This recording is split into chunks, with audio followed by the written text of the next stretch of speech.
Fa miaraba antsika indray tonga soa eto amin'ny fandaharana Traceur Gaz Show ary miaraba anareo ihany koa nahatratra ny taona 2024. Igny anie ho taona feno fahasalamana ary fahasoavana ho antsika ity taona vaovao ity. Zava-baovao indray no hitantsika eto amin'ny fandaharana amin'ity androany ity ka dia manasa anareo ary hanaraka hatramin'ny farany. Ohatran'ny mahazatra dia hanaraka ny tokarana evimana antsika ao amin'ny rubrique tutoriel.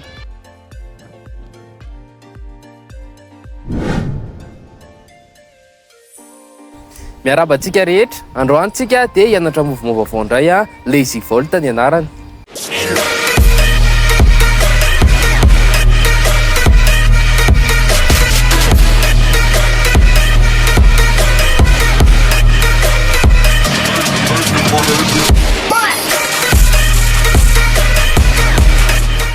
Ny Lazy Volt dia arak'izay anaran'izay dia mouvement tsy dia mila herim-batana be loatra fa mouvement tena mora ianarana be nefa tena efficace. Alohany hanombohantsika anazy dia anao échauffement isika. Anafanana ny tapany ambany dia anaontsika high knees pendant 30 secondes. Ezahana atao ambony tsara ny lohalika.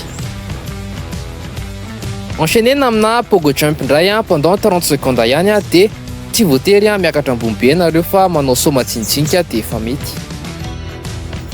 Toizantsika amina open hips ataontsika 10 fois, izany hoe 5 fois isaky ny tongotra. Ho an'ny cheville indray dia ataontsika mahitsy tsara ny tongotra dia ahodina 10 fois amina sens anankiray dia 10 fois amina sens inverse. Rehefa vita ary izay dia afaka mifindra amin'ny tongotra ao ilany indray ianao dia mitovy amin'izay ihany no ataontsika. Anafanantsika ny lohalika ary dia anaontsika squat sauté miisa 10. Tsy voatery ataonareo rapide be le izy fa afaka ataonareo milamindamina ihany. Enchaînentsika amina rotation ana bassin 5 fois amina sens iray dia 5 fois amina sens inverse. Mba fluide tsara ny vatana dia anaontsika rotation ana épaule ataontsika 10 fois amina sens iray dia 10 fois amina sens inverse. Ho an'ny poignet indray dia ataontsika rotation impolo ihany ho an'ny sens anankiroa. Hipreparentsika ny coude sy ny abdominaux ary dia anaontsika pompe 5 fois dia enchaînentsika amina mountain climber 16 fois. Raha manana toerana somary malaladalaka nareo dia tsara foana ny manao stride mba à l'aise tsara vatana rehefa mianatra an'ilay mouvement. Vita zay ny échauffement, zao ary isika dia anao rappel kely ny mouvement ny anarana tamin'ny farany hanamora ny fianarana an'ilay Lazy Volt. Ny étape voalohany ary dia toy ny anao safety volt ihany fa apetraka fotsiny tanana anankiray. Rehefa voafehy tsara izay étape voalohany izay dia afaka esorina tsikelikely amin'izay ny tongotra. Rehefa afaka tanteraka ny tongotra dia tsara foana ny maka anazy somary diagonal, izany hoe tsy alaina mahitsy be le izy fa somary alaina avy any amin'ny sisiny. Ny étape manaraka dia ny fivoahana. Atosika tsara ny bassin rehefa miala ny obstacle.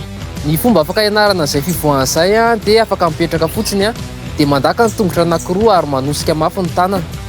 Farany tsy azo atao ambony be loatra ny bassin rehefa manao Lazy Volt satria manjary mitotona mafy ny poignet ka mety hiteraka faratrano. Noho izany tsy atao manalavitra be loatra ny obstacle ny bassin rehefa manao an'ilay mouvement. Izay ary ny fampianarana androany ka mino fa nafinaritra anao izay. Tandrema tsara rehefa manao anazy any an-trano dia zavatra hafa indray ny anarantsika amin'ny manaraka. Veloma daholo. Isaorany toky nampianatra antsika ny figure anankiray iny. Izao indray tsika dia hanaraka ny vahintsika ao amin'ny rubrique Gesta Flit.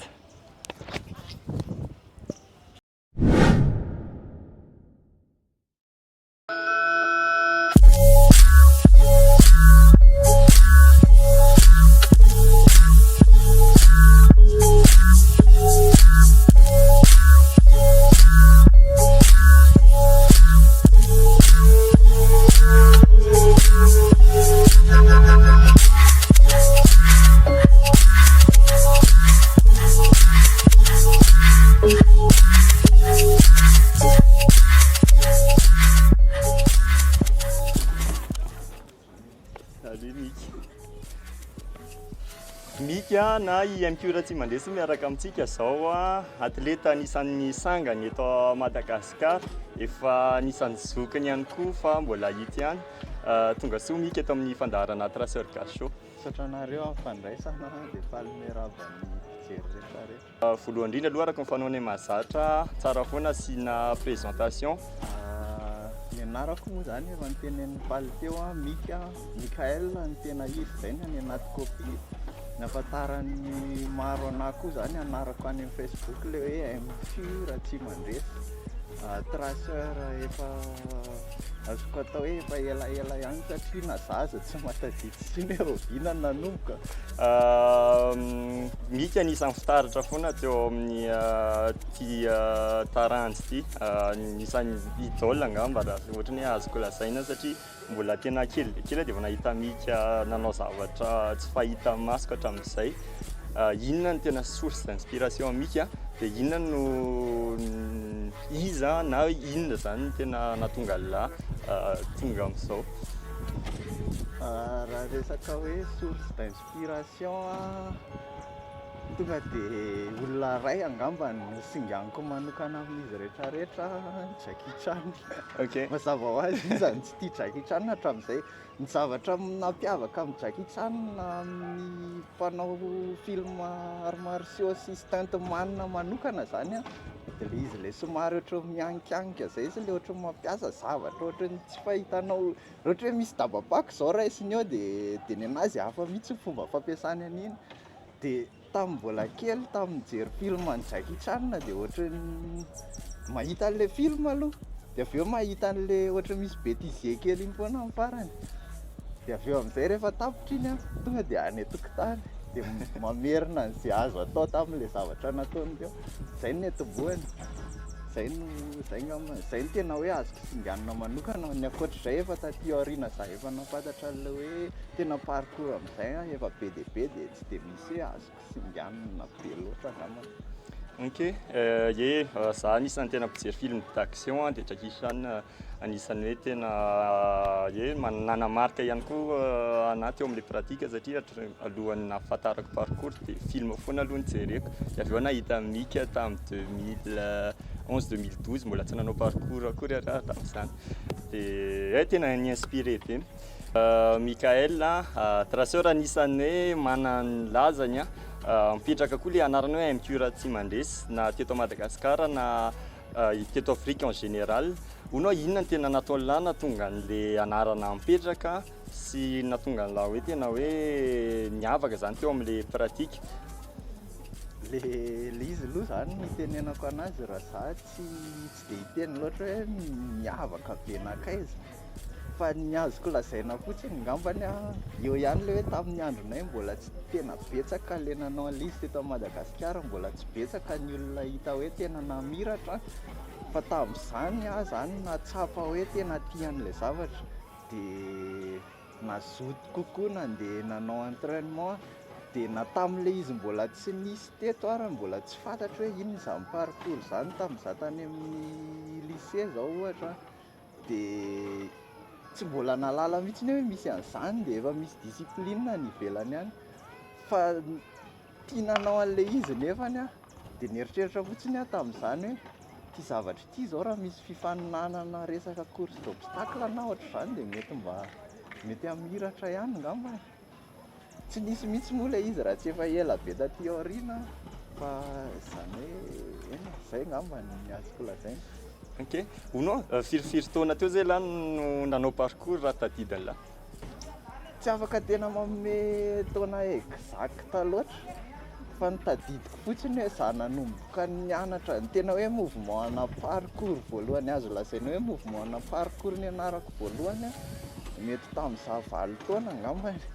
Ok. Avy nijery film any Jackie Chan 2000 tamin'ny taona 2000 mijery film any dessin animé any Jackie Chan, tsy haiko na efa hitanareo misy dessin animé zay hoe Jackie Chan dia nisy zavatra nataony zay tao anatiny ohatry ny tamboho anankiroa manao ohatr'izao dia manao tic-tac miakatra an'ilay izy, dia nisy tamboho teo atokotaninay tamin'izany dia nataoko teo ilay izy, dia tamin'izay tonga saina hoe ohatry ny efficace be le manao ohatr'izao noho ilay miakatra.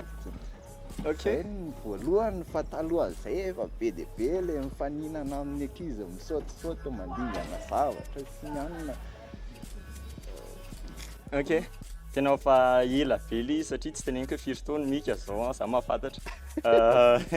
Ny amin'ny tena fanontaniana tiako apetraka dia mety ho tian'ny atleta sasany hoeny koa ahoana no mika mitazona an'ilay passion hatramin'izao satria mika atleta anankiray efa ela fa tamin'ny 2000 izy dia efa nanomboka nanao figurana parcours zany hoe alohan'izay izy efa misaotisaoty koa anefa izy dans 2024 mbola nahazo podium amina fifananana national championnat national eto Madagasikara ary tena mbola respect foana hatramin'izao ahoana hitazoma an'ilay capacité physique sy les passions anatin'ilay taranja.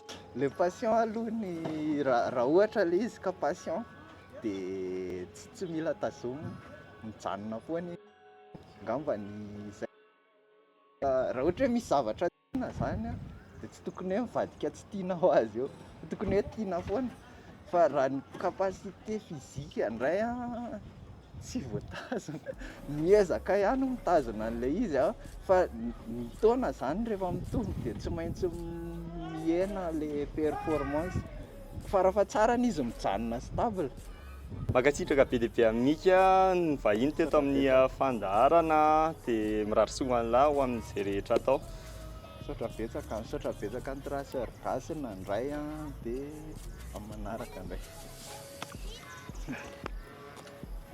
Ndaontsika hanaraka atleta frantsay anankiray nisongadina tamin'ny taona 2024 lasa teo ao amin'ny rubrique Top Actu.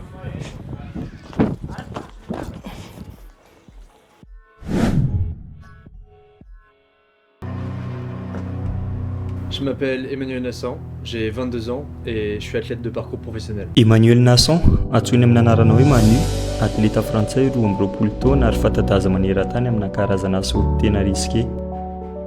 Hainy tsara maîtrise ny sainy sy ny vatany ka tsy manahirana anazy loatra manao mouvement ambony tafo na ihany koa amina plateforme mifanalavitra.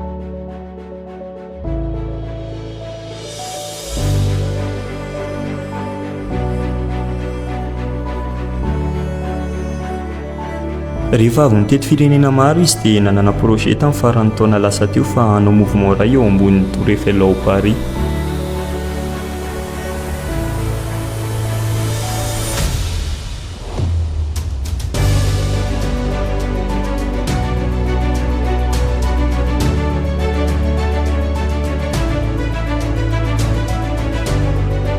Tsy misy vina mirehitra tsy moa izany Tour Eiffel izany ka izay no anisan'ny nandrisika anazy hanantanteraka ity projet ity. Araka ny nambarany dia tia hanoratra tantara eo amin'ny izao tontolo izao izy satria ny tanjony dia ny ahitan'ny olona rehetra maneran-tany ny taranja parcours.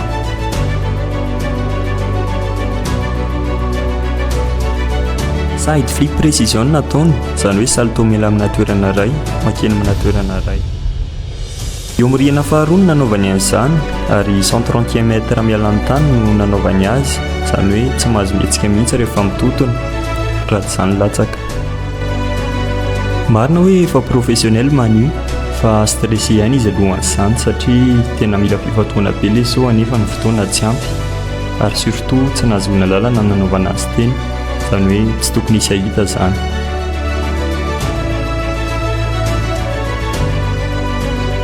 Rehefa avy ny manara-batana sy ara-tsaina nandritra amin'ny fotoana nisinisy izy sy ny namany dia nanapa-kevitra ny andefan'ilay mouvement Manu.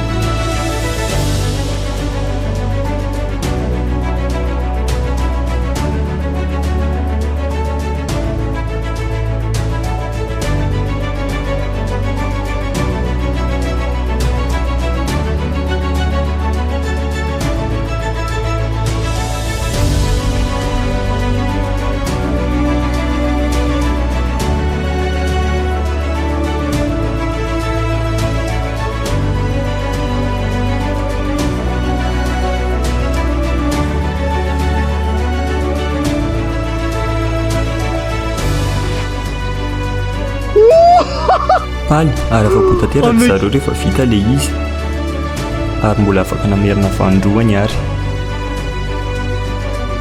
Araka ny teniny moa dia io kaskady nataony teo amin'ny Tour Eiffel io no anisan'ny sarotra indrindra nataony. Izy io ihany koa no nahafinaritra azy indrindra satria ivelan'ny lafin'ny ara-panatanjahantena dia rehariana nanao an'io saut io satria izy reriany aloha hatreto no traceur nanao acrobatie précision teo amin'ity toerana manantantara ary malaza ity. mbola mitoy ny lalao izy manoa ary mampananteny izy fa hanome tsara foana ho an'ny taona manaraka. C'est une folie les gars. C'est fou. Eo anilan'izay nefa dia tsy mampirisika ny hanao an'izao karazana performance izao izy raha tsy efa tsara hofana sy manana expérience mataona ny atleta iray.